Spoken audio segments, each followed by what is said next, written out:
Okay, magandang tanghali po mga Batang Gapan.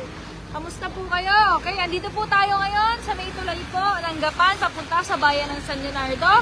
Kasama ko po ngayon, syempre, si Vice Mayor Max Pascual. Magandang tanghali po. At kasama po natin, nandito po si Dr. Pangilinan, ng ating head po ng ating disaster at saka ng health po ng lungsod ng Gapan. Dokti, bumalita po tayo sa mga Batang Gapan.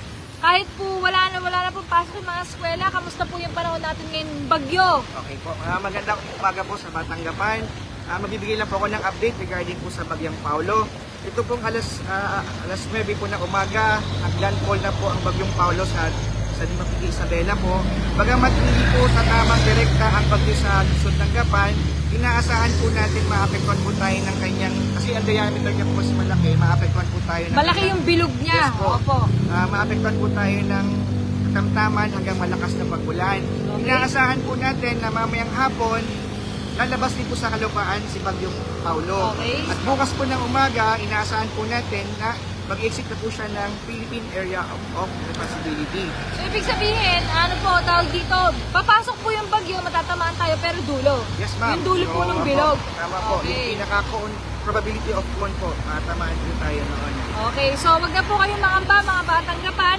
Ngayong araw lang po, dadaan po yung bagyo. Nakikiusap po ako sa inyo, wag na po kayo lalabas ng bahay, ha?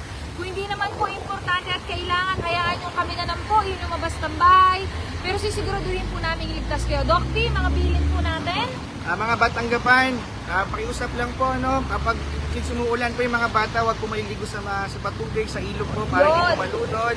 Tapos po yung ating go bag. Yung go bag po kasi ma'am, andyan po yung mga emergency kit, tapos yung mga food items, saka not food items, para tandaan po laging handa at laging alert po tayo. Okay. So, ayan po yung bilin ni Dr. Pangilinan. At saka, wag pong kalilimutan, wag na pong mag-swimming, ha? O, ayan na po. Bawal swimming. Pakita ko po sa inyo, ayan po yung ilog. Ayan po yung ilog natin. Ito po, ayan! Ang ganda, ang tibay. Di po ba? Yan ang flood control ni Congressman Emeng Pascual. Maganda po yan. Dahil dyan sa flood control na yan, gusto ko pong sabihin sa inyo, yung pong mga tao po doon, dyan po sa Sitio Libis, ay hindi ko na po kailangang ilikas kasi po, hindi na po kami binabaha sa lungsod ng Gapan. Okay po, kaya po, Salamat Kong Emeng.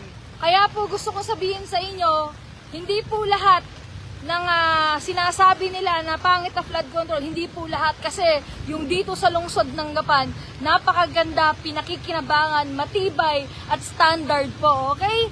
Kaya po yung mga iba dyan, wala pong magawa. Ako po ang mayor ng lungsod ng Gapan at kahit hindi ko kapatid po yung nagpagawa ng flood control na yan, pupuriin ko po kasi dahil po sa kanila, hindi na po ako nangangamba tuwing bagyo. Ang chinecheck ko na lang po din yung taas ng ilog.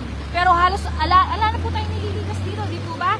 Ayan, kaya po yan po, maraming salamat po mga Batang Gapan. Please, wag po kayong lalabas ng bahay.